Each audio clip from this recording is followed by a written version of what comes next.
Hello. It's amazing to see so many people on with us tonight. I missed seeing all of you at the Fisher Center and in New York City and all the many, many venues that Tone performs in. I just want to introduce myself. My name is Nicole De Jesus, and I'm the Director of Development for the Orchestra Now. Oh God, it's another sign. All right, I think we have to mute some people just for a second.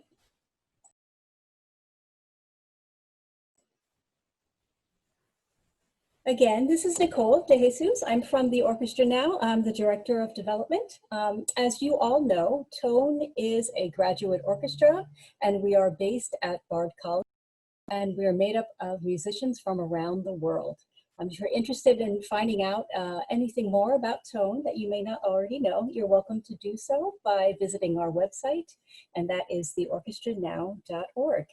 When you go to the website, you can sign up for the email list if you're not already on that, learn how to make donations, and learn about the program and all of our musicians. Just a little bit of housekeeping before we get into Bach Virtual Universality. We need to keep you muted through the program. There's going to be about 100 people with us this evening, maybe more. So we're going to keep you muted until we start the Q&A. And it'll be easier for us to manage if everybody's on mute besides the musicians. If you have questions during the Q&A, you can type them into the chat board and I'll be moderating that period so we can answer your questions and you can speak to James and to the musicians. I'm going to turn things over now to Tone's academic director and our associate conductor, James Bagwell. Thank you so much for all being here with us tonight. Good evening, everybody. It's great to see so many people. I was going to say out and about, but I guess now with Zoom, we just Zoom here and we Zoom there. And we're so happy you Zoomed here. Anytime anyone says Bach doesn't bring a crowd, they don't know what they're talking about because we have so far 67 people and more to come. So I think Bach does draw a crowd. And I wanted to spend the next few minutes talking about some of Bach's maybe the most distinctive thing, and that's saying a lot, and that's his use of the chorale, which I'll explain as we go along. Nicole asked me to try to come up with something choral, and trying to do choral music on Zoom presents its own particular challenges, and I started thinking about what could we do that is normally sung by singers, but that could also be presented by these wonderful instrumentalists from Tone. And the Bach chorales is the first thing that came to my mind. And I hope I can make a case for what I mean by universality, particularly virtual universality, because when you start taking on the notion of universal traits, you run the risk of two things, going into cliches and also making a lot of assumptions. So we will virtually be universal in the sense that Bach's music perhaps represents some of the greatest achievements, musical achievements, artistic achievements of, I'm going to even say, Western civilization, which I know is big, but maybe we can make a case here. I suspect most of you know something about Johann Sebastian Bach, but I thought I would just take a minute to say a few words about him and his output and the sort of amazing range of compositions that he produced. He lived from 1685 to 1750, and that's basically the period that we call the Baroque period. So his music and Handel's music, who was his contemporary, although they never met, really represent the Baroque period, which we can talk about a little bit, and I can show you some characteristics of Baroque music. Bach wrote hundreds and hundreds of cantatas, which were performed during Sunday morning services and during special occasions in German. He both wrote secular and sacred. The famous secular coffee cantata is one of them. Lots of Latin church music, including his B minor Mass. There are two passion settings, which actually are where these chorales are coming from. Christmas oratorio, extensive keyboard works for organ, harpsichord, Brandenburg concertos, which you were hearing as you were waiting to be let in, orchestral suites, solo cello suites, inventions, preludes and fugues. It's just really an enormous output. Bach was born into a musical family in Eisenach, Germany, but both of his parents were dead by the time he was 10 years old, and he wound up studying with his oldest brother, Johann Christoph Bach. And during Bach's life, he was a little bit of a wanderer. He spent 7 months in Weimar. That was his first job, but he would later go back to. He spent a few years in Arnstadt, and that's where he famously walked to the town of Lübeck to hear Dietrich Buxtehude play the organ. It was about over 100 miles walk. And my understanding, he did it during Easter season, which is not the greatest time for a church musician to leave. He went to Mühlhausen. He went back to Weimar in 1708. Then he spent a little less than 10 years at the court of Cöthen, where he wrote most of his secular music, the Brandenburg Concerto, lots of dance music. And then finally, he ended up beginning in 1723 in the city of Leipzig. He provided music for 4 churches in that city, and he was essentially the musical preacher for the town. During that time, he completed somewhere 5 cycles of cantatas. That's one for every Sunday for 5 years. 3 are remaining, about 300 cantatas. And during that time in his life, he was working full-time, managing in addition to being a church musician, he also supervised the Latin program at the school in Leipzig. So he was a very, very busy man and producing so much music at such an incredible pace. It's really almost hard to fathom. And not only producing that much music, but the quality of it is extraordinary. I have never met a Bach piece that I didn't find interesting. He really was able to produce at an incredibly high level and very, very prolific. So what I want to focus on are the chorales, C-H-O-R-A-L-E. And you've probably seen that term referred to as like a chorus, like a group of singers. There was the famous Robert Shaw chorale. There was the Collegiate chorale. There's the Bard Festival chorale. Then there'll be a group that'll be the Westminster Symphonic Chorus or the Chorus of Young People in New York. So the term chorale often it refers to a group, but I'm going to talk about it as a musical genre. And basically what a chorale is a hymn. It was essentially invented to a certain degree by Martin Luther, who also wrote hymns. And what they did was to take melodies, many of them secular, and adapt them into something that was singable by a congregation and write new texts for them. Many of the texts were written by Martin Luther himself. Some of the melodies, like A Mighty Fortress Is Our God, was adapted by Martin Luther, and it was designed to bring the congregation as a whole participating together, singing. And Martin Luther felt very strongly that music was the way into creating a religious experience that was both personal and universal and congregational. Everyone sings the same words, everyone sings the same melody, although that's not necessarily true because you could sing them in parts. But it was a way of creating a storehouse of familiarity for the congregations. And this went on from almost the very beginnings of the church, of the Lutheran Church, and carried on into the 18th century where we are today in terms of talking about Bach. And in terms of the universality of this, I hope it'll become clear as we move along that one can experience these pieces, and they're very short, in a variety of different ways. They can be experienced as instrumental music with no real connection to the words, or they can be experienced with the meaning of the words and the historical understanding of the words.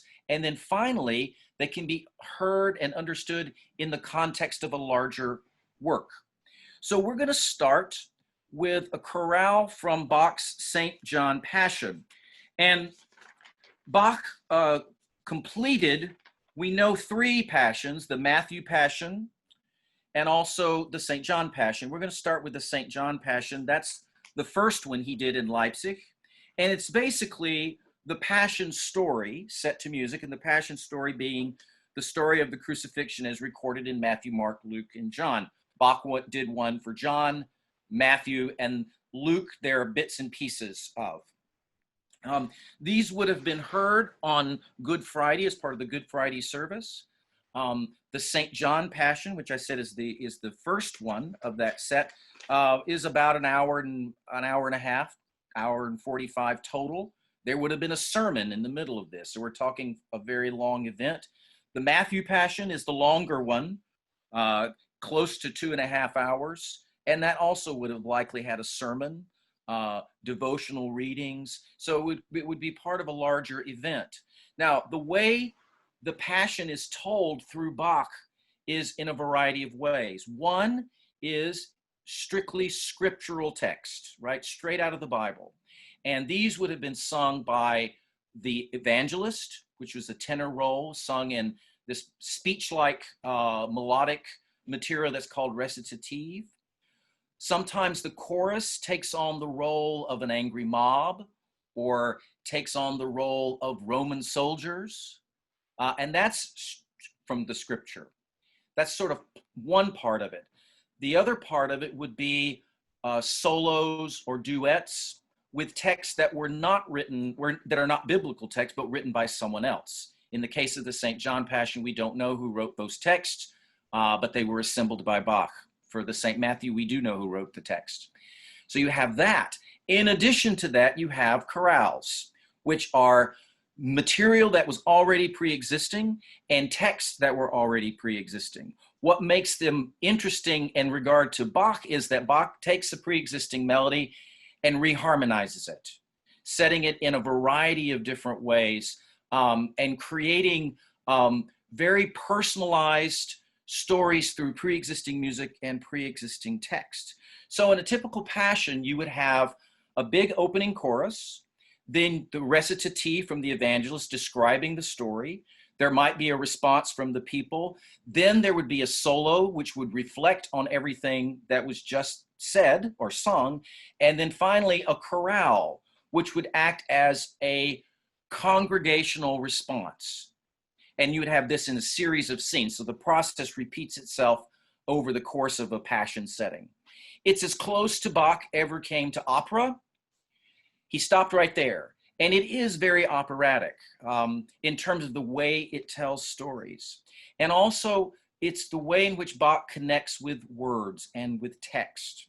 So the first chorale that I'm going to play, and before I do, would all the musicians who performed on this stick your head in the door and say hello?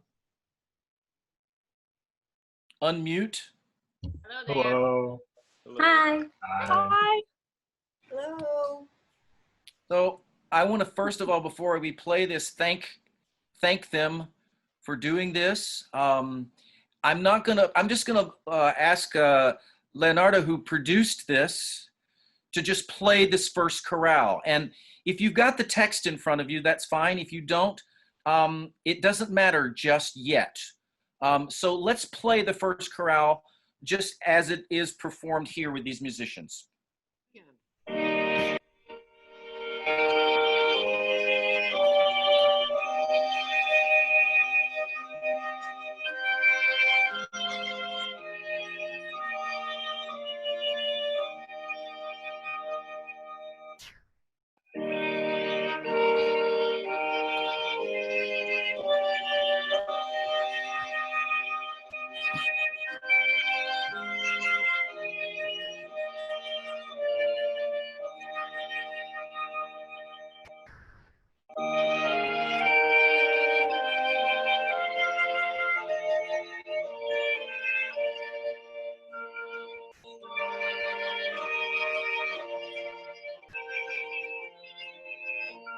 I'm going to turn it off because I don't want that.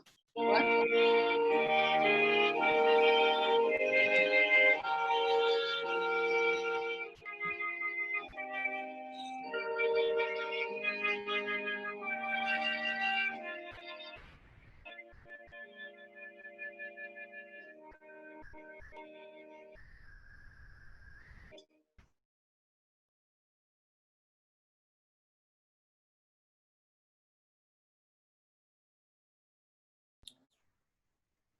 Thank you, Leo. So what you just heard was the chorale from the St. John Passion. It comes towards the end of the work, basically right after the crucifixion. And the text that leads up to this is when Pilate answers the chief priests and says, change, basically the chief priests asked them to take off the term King of the Jews and say, rather, he said, I am the King of the Jews. And then Pilate says, what I wrote, I'm not changing it. And then you have this chorale, when the translation is, in the bottom of my heart, your name and cross alone, which refers back to what I just referred to in terms of what was happening in the story. Your name sparkles, shines at all times and hours for which I can be joyful. Shine forth for me in that image as comfort in my need, how you, Lord Jesus, so gently bled to death. So that's what the text is. Now, knowing what the text is and knowing what the context of this really changes what you hear. And I thought it would be interesting to, before we listen to this again, to talk a little bit about the process of how we just did what we did. By the way, we're going to send you links to these videos so you can hear them. It's a little hard to do over Zoom, but then you'll have them. And so what we did was, so Leo, there you are, I can see you. I get this nice email from Leo saying, pick 2 cantatas or 2 chorales and let's record them. So I found the 2 that I wanted to do. I went into my living room downstairs, asked my wife to turn on the iPhone, and I air conducted, which basically meant I conducted to nothing but traffic outside of the window and the occasional train that goes in front of our house here in Hudson.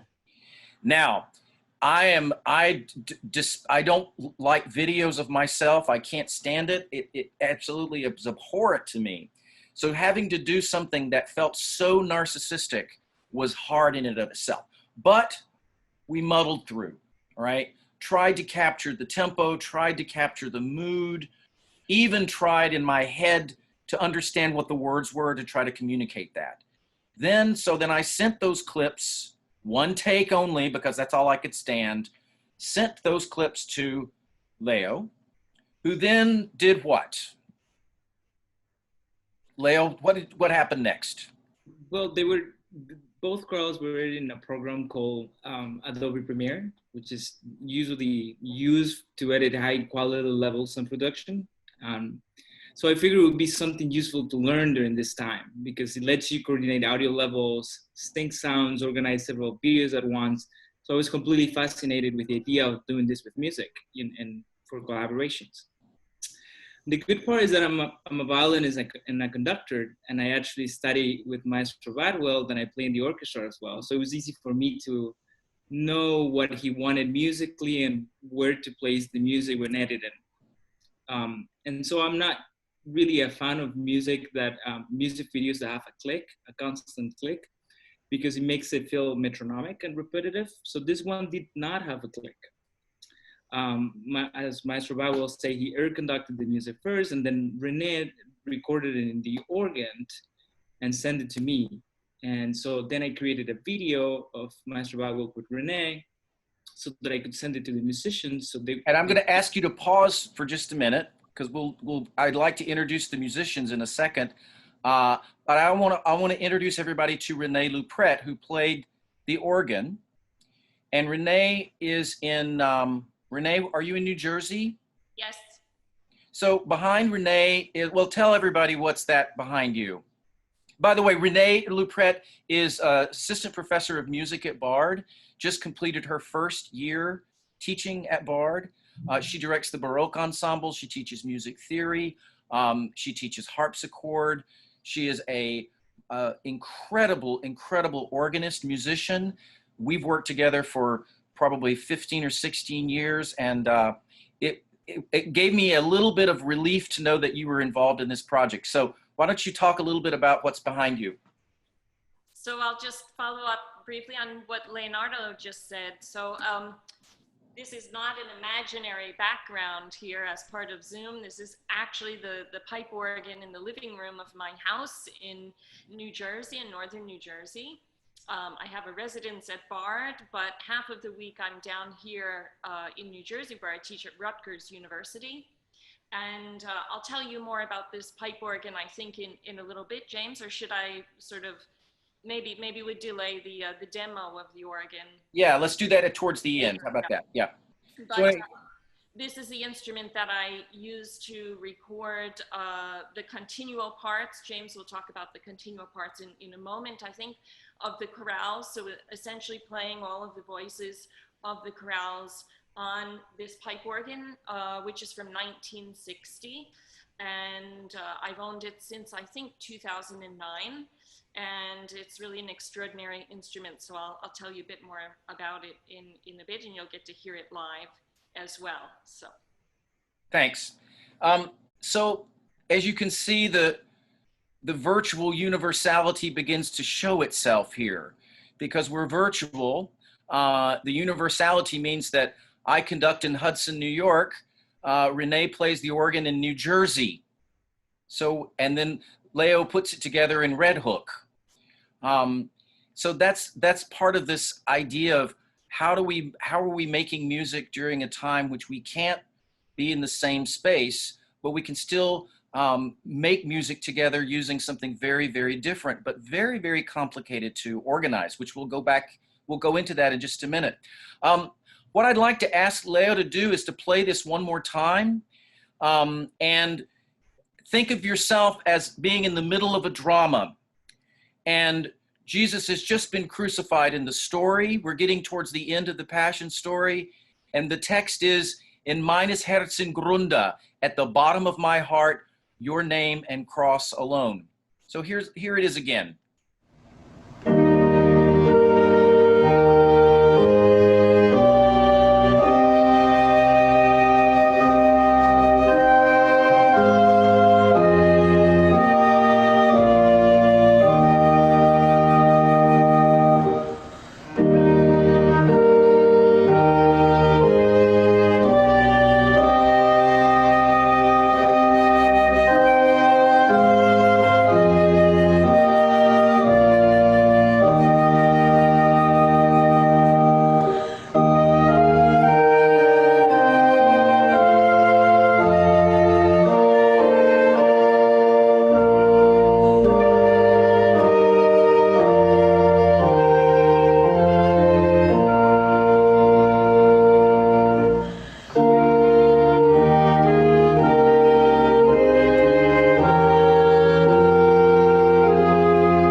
Gosh, that just came together so beautifully, Leo. I'm so impressed that you were able to make that work. I was doing a little research about this particular piece that you just heard. Remember, Bach did not write the melody, but he harmonized the melody. The melody is actually by a German composer named Melchior Teschner, who composed many, many hymns. But I found out something about the text that I thought was very interesting. The text that I just read the translation for was written by Valerius Herberger in 1613. Now, he was a Lutheran minister and also wrote copious amounts of texts for the chorales. The original text for this, or the first line, was, I want to bid you farewell. And it turns out that Mr. Herberger wrote this text in response to a plague outbreak in the church where he was working in Frühstadt. So this text comes out of something very similar to what we are experiencing now. And this was his artistic response, which Bach then took that text, the melody, and then reworked it for this particular moment in the Passion. So I just found that to be such an interesting fact, and it's the connection here speaks to something about this universality. So I'm going to go to another chorale, a different one, from the St. Matthew Passion. And I'm just going to ask Leo to play it. And then I imagine many of you may have heard this one before. So Leo, before we read the text or anything, why don't you play this particular chorale?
So that's the Passion Chorale.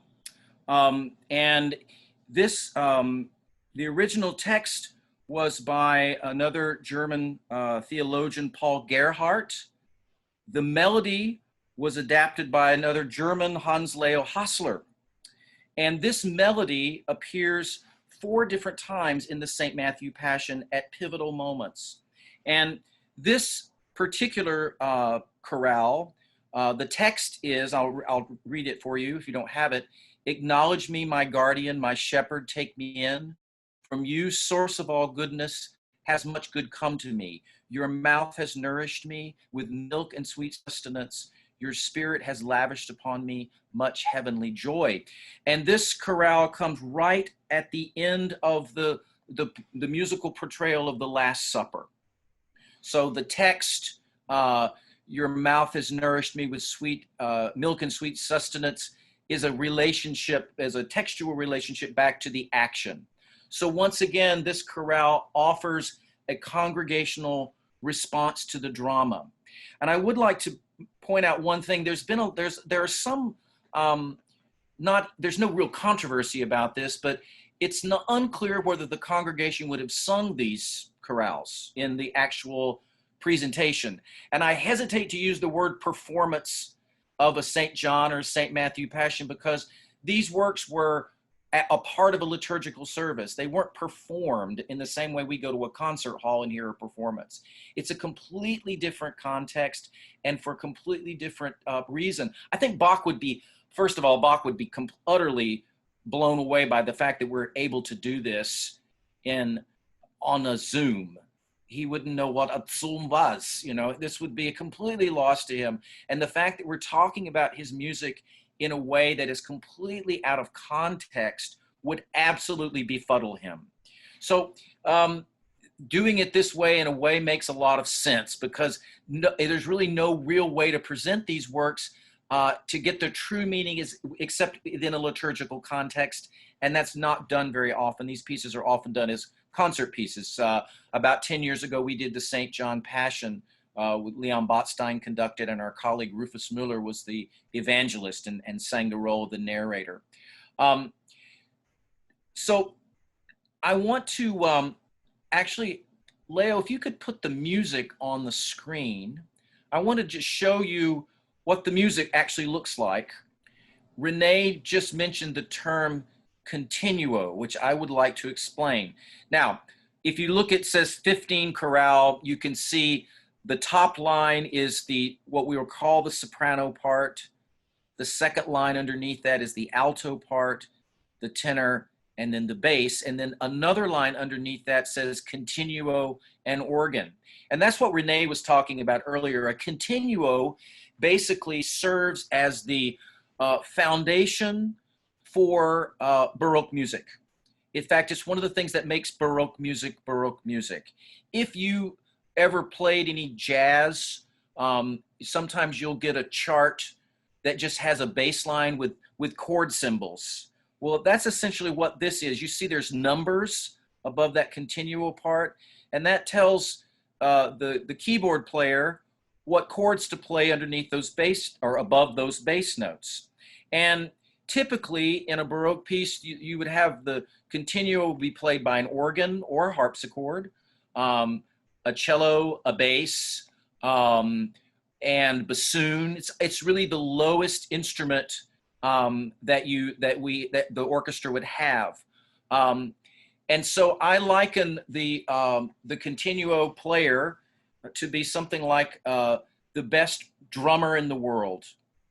And we could all spend a lot of time arguing who was the best drummer in, was it Ringo Starr? Was it Keith Moon? It doesn't matter.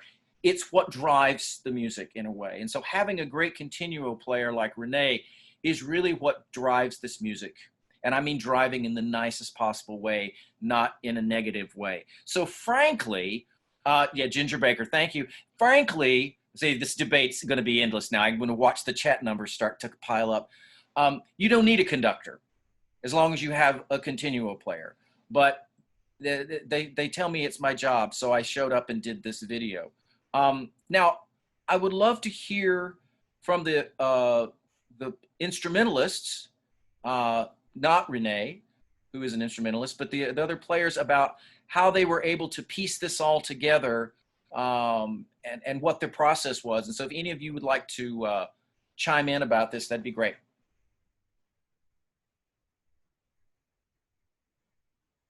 Hey, I could say something. Hi. Hey, well, anyways, it's nice to see so many people here watching this and everything. And I'm Bram, I play violin. It was fun to make the video. I just watched James play along with the organ, and I tried to, when I do Bach chorales, I try to think about the to play it in a way that's vocal and also captures some like inflection of speaking a little bit, just to like, I mean it's words, so you want to play it like you're saying something, I think. So, but anyway, it was fun, and Leo did a great job, and I hope you all enjoyed it. Somebody else chime in. Hi, I'm Leanna, and I played the flute on this video. And I also had a very nice time putting this together. I actually don't have a printer, so I had this elaborate setup where I had the music on my computer screen and then my phone propped up with Maestro Bagwell conducting on my phone attached to my headphones so I could hear it, and then my camera set up just over the computer to record me. And the one thing that's kind of tricky for me is obviously we all need to breathe because we're humans, but as a flutist, I was the only one in the group that needed to figure out where to breathe, and Bach always makes that super hard. So that was kind of tricky to figure out where to breathe so that it would still work with the organ. And the flute added such a fantastic color. Thank you so much. So beautiful. I was glad to be a part of it, and thank you everyone for being here tonight. Yeah. Anybody else want to say anything about what it felt like to do this? No. I think one of the things that I certainly learned is that this is very difficult to do well. And I think that when we think about, you see a lot of virtual performances that are happening on a lot of social media. Those things don't just happen when people decide that afternoon, we're all going to get together and we're going to make a virtual choir or we're going to make a virtual orchestra. It's like building a house. You know, you have to start with a foundation, which is sometimes a conductor. Then you gradually build the house from the organ, in this case, up through the instrumentalists. And it's a very, and these are, and I use the word easy only in the sense that they're not terribly long and the rhythms aren't terribly complicated, and you can sort of piece it together as a musical piece. But the more complex the music is, the more this becomes an act of engineering. And it's a very different kind of way to make music. I personally, being, you know, on the other side of this, I find it, the performances that you all gave just to be so moving and so beautiful and so committed. But we're missing the human interaction. We're seeing each other on screens. We're 3 or 4 degrees of separation. Musicians, when they're performing together, they're reacting not to a conductor necessarily, but to one another. They're listening. It's an active thing that one does. And it hits at the very tip top of the brain pyramid, you know, this kind of high level thinking when you're both listening to what's going on, you're anticipating what's coming up next, and you're evaluating what just happened. It's a lot. It's a lot to think about. And then to take away the human interaction makes this a virtual experience. But I think that, we did a pretty good job. I just don't want to get very good at this because I don't want this to ever feel like a substitute. I do think one of the great things about doing these chorales, and by the way, for me, the measure of a composer is not how complex they can be rhythmically, but can they write a chorale? Can they write a hymn? Something that's singable. All the parts are playable, all within a given range. And I think it really shows composers at their most creative because it's a somewhat limiting form, because it's a pre-existing melody and a pre-existing text. Paul Simon thought a lot about this melody, and he wrote a song. It's called The American Song, and actually he just recorded it right as we went into the sort of quarantine, and it went up on social media. And I thought it would be fun to play just a little bit of this. Leo, I may ask you to stop it about 1.5 minutes through, but this is Paul Simon's most recent iteration of this song that he originally recorded in 1973, I believe. And it's been updated for this.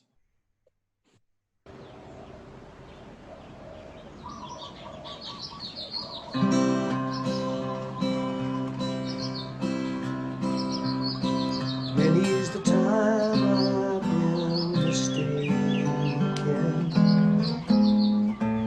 many times confused. Yes, and I've often felt forsaken,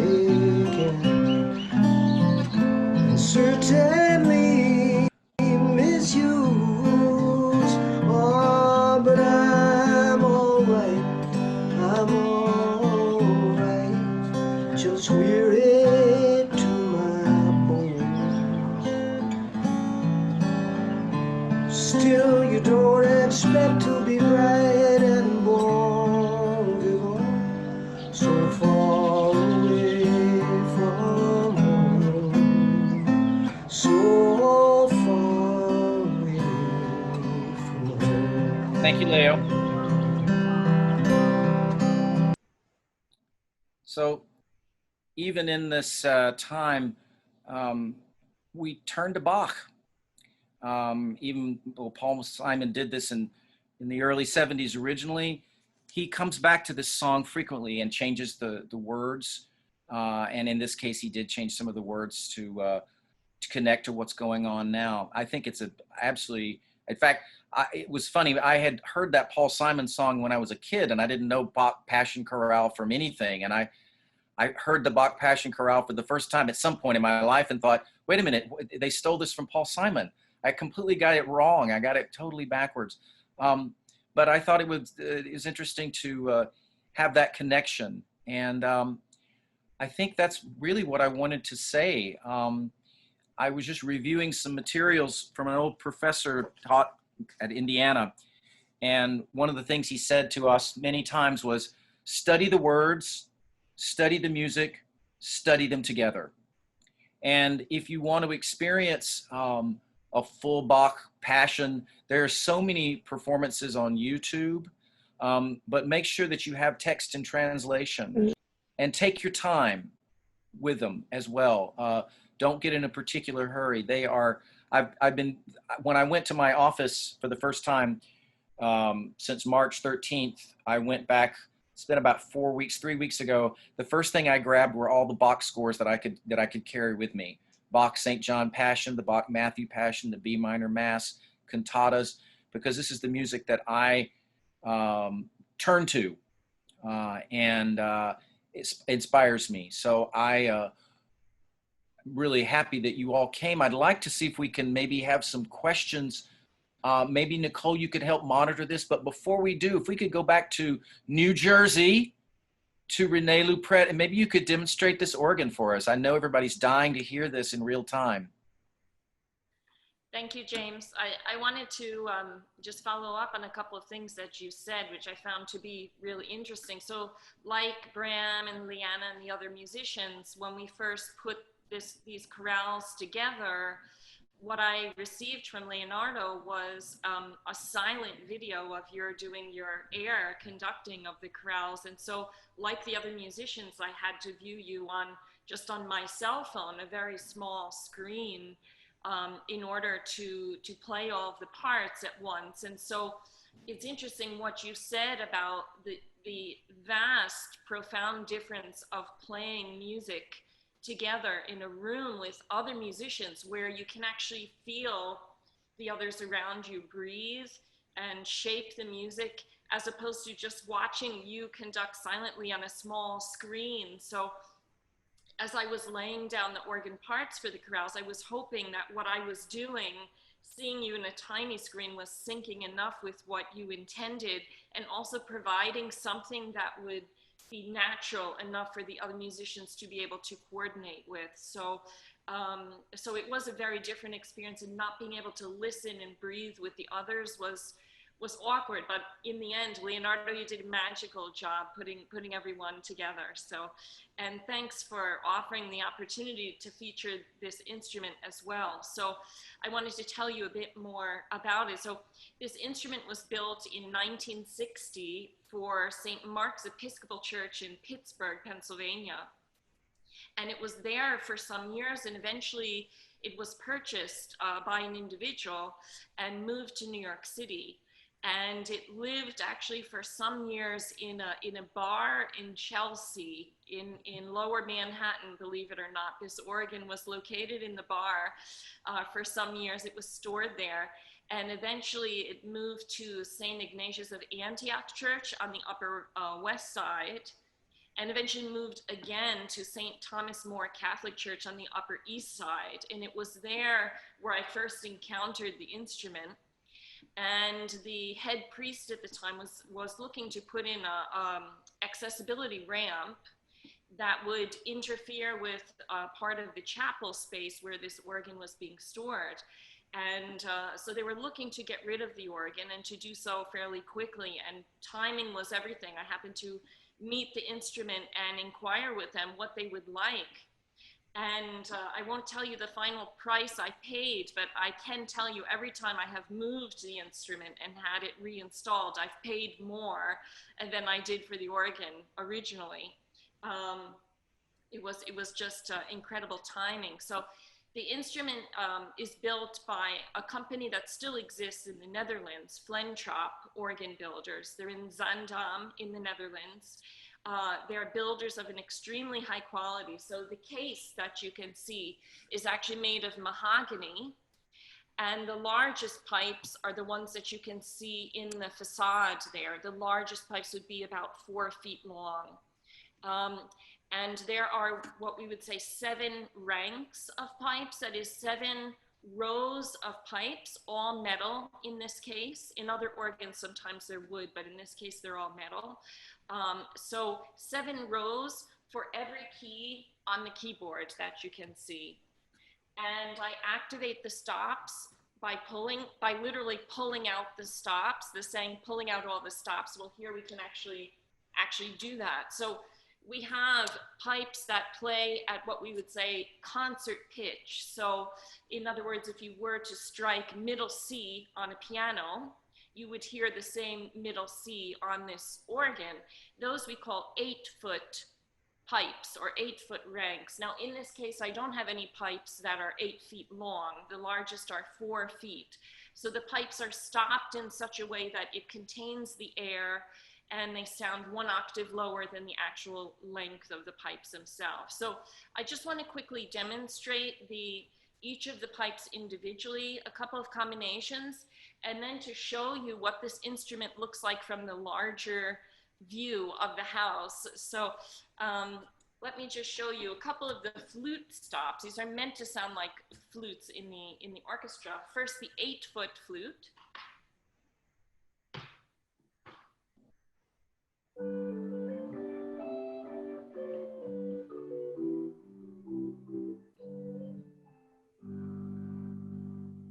You all hearing that okay? Sounds good? Okay. Now the flute that plays 1 octave above that, the 4-foot flute.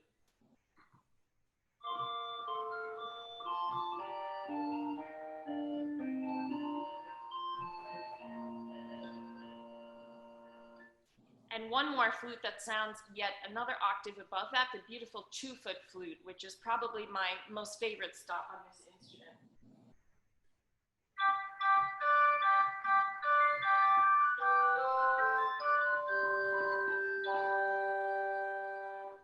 If you hear them all together.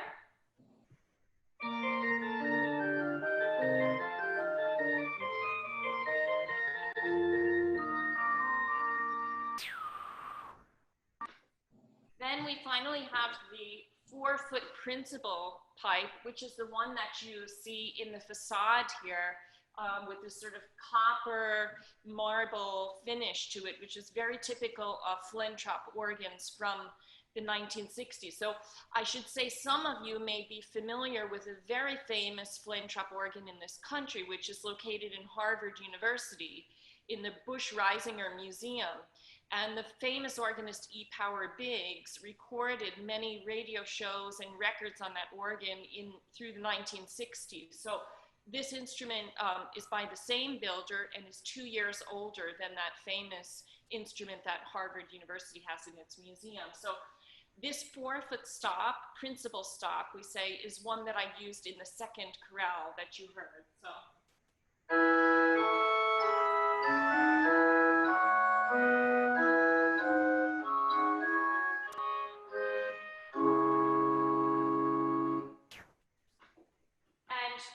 Finally, you have an interesting stop called a quintadena. So a quintadena is a special sound from the Baroque period that doesn't have a lot of fundamental of sound. It's meant to bring out the upper partials of the notes that you hear. So in particular, the interval of a fifth over the initial note that you play. So quintadena has a very quinty, we say, kind of sound, bringing out the upper partial. So.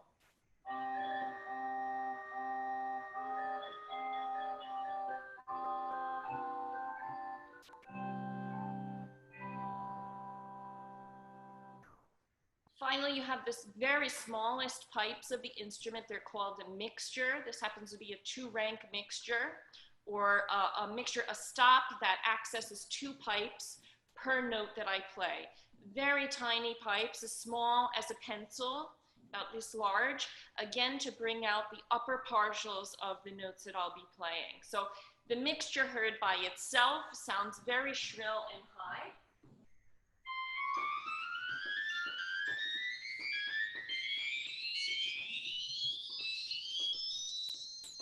when I combine it with several of the other stops, you get what is quintessentially the sound of the Baroque organ that we all know well.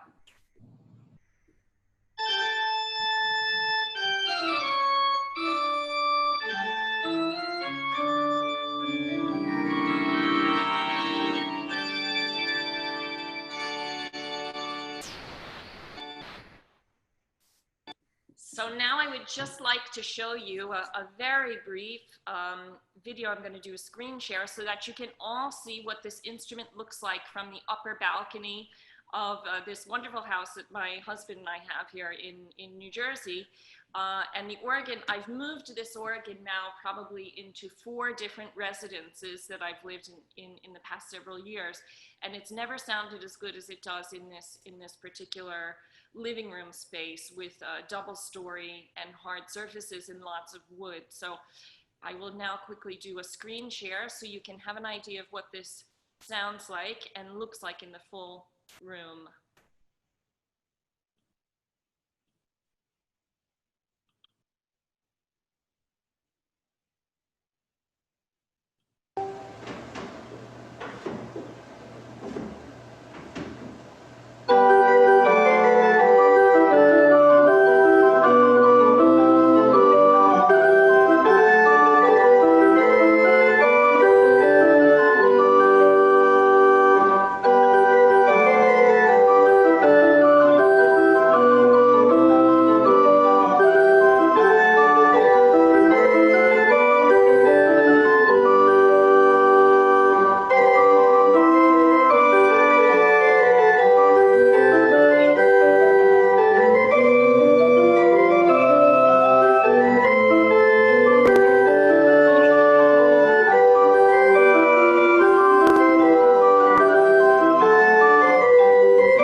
There we are. So thank you so much again, James, and the whole team for allowing me to demonstrate this instrument. It's the second sort of production with this organ that I've been involved with this week. So I guess our current situation with the crisis is finally permitting my house organ to be featured in sort of a global way. So thank you all so much.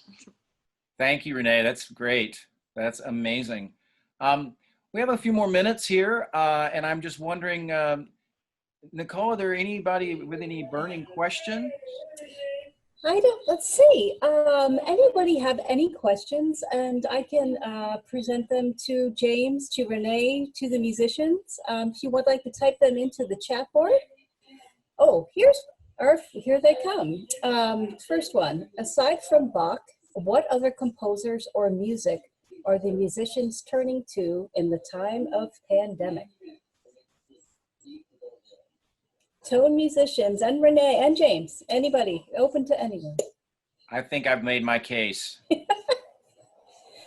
have to say that Bach and his associates, Bach and his teachers, and Bach and his colleagues have been highest on the list of requests I've received recently. So you really can't go wrong. Okay, thank you.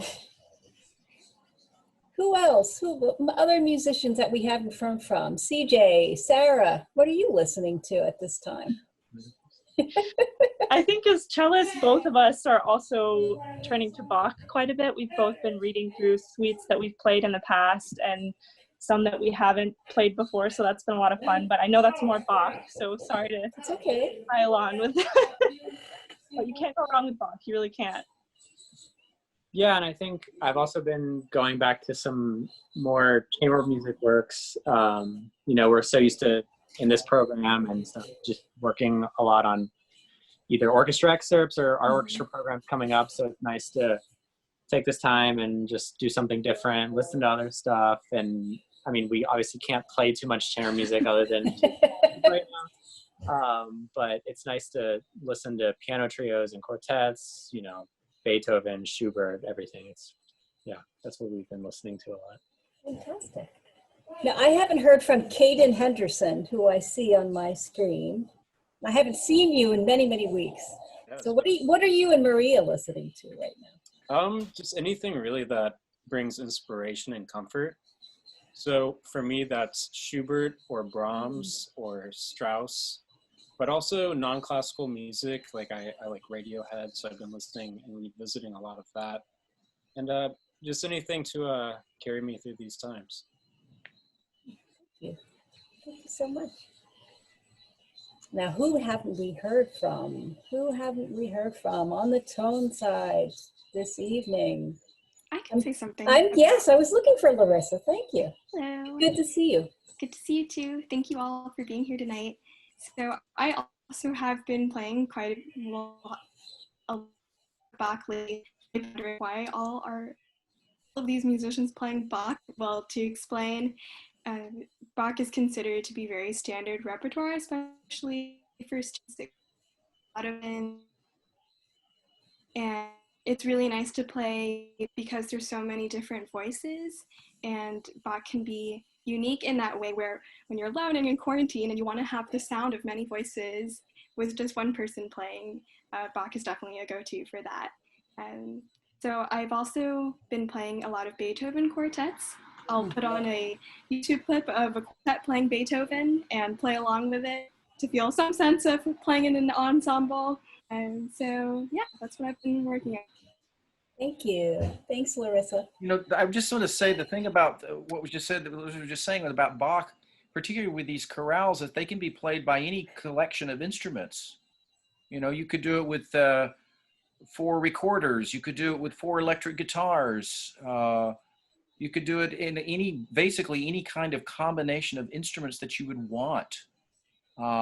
They're kind of the perfect way to play Bach when you don't have a regular sized standard orchestra or even an orchestra with all the various instruments that you need. So. Fantastic.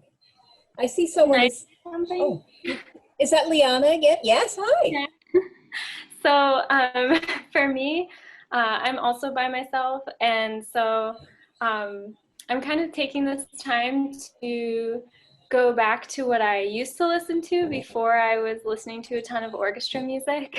So I've been listening to a lot of alternative rock and some pop music, and I've been trying to learn some more Jethro Tull and play along with those recordings. Fun. Oh, wow. Ian Anderson. My goodness. This is wonderful. I see a comment from Philip Greenberg, who is saying that this is better than being in a classroom. Thank you. I mean, I agree. I think we've all learned so much this evening. And I'm curious, are there any other questions while we have everybody in the room? Any hands? I'm not seeing anybody. Yeah, well, can I answer the one? I see one was there Bach in the plan for next season. We were supposed to do the Bach Magnificat in March here in Hudson. So that was postponed. And so we will do that at another point. The Bach Magnificat, if you don't know it, is just, it's a spectacular work. And it really shows off not only the singers, but it really shows off the orchestra in a very, very specific kind of way. Lots of virtuoso playing. Bach is some of the most difficult music. It takes so much discipline and thoughtfulness from every kind of player, singer. It's just, but it's worth it at the end. Some things are, you work and you work and you work and you wonder what happened. With Bach, it's, wow, can that happen more? Let's do more of it. So it has this sort of incredible effect on us as musicians and as listeners. And I just want to thank everybody for being here, and for all the people who recorded this, Leo and all the players, Renee, Nicole, everybody who helped put this together. You as an audience, we miss playing music together. We miss so much, but we also miss seeing you all, because we depend on you, and we are so happy I'm so happy to see so many people come and spend this hour with us here. So just from my perspective, I can't say thank you enough for all the things that you do and continue to do for us, the Orchestra Now. Thank you. Thank you, James. And I just want to echo all of those sentiments. I think as we have discussed this evening, though we are in this virtual world now, I don't think any of us want to remain here, especially not music that was to be intended for a live audience and for us to be with you without contact. It's such a different experience. I'm glad that we have been able to get through the hurdle and to make this music available to you and bring music into your homes like this. And so many of you joined us tonight, and it means a tremendous, it means so much to all of us. We will definitely be doing this again. We will have another program coming up in June. You will see more about that in your email. And there's been many questions about recording this program that we're doing right now. It will be posted on our website. We have a new digital initiative, and it's called Stay Tone. So you can stay with tone, keep up with music, and learn. So please look forward to that. I'm not sure what's happening here, but I'm glad everybody's here. And I just want to say thank you once again from all of us at Tone. Sign up for our email, sign up to be on our mailing list, and you will see us all again soon. Check us out on Facebook, Instagram, YouTube. We're everywhere, and we miss you very much. Thank you, and see you soon. Have a great evening, everybody. Thank you. Good night.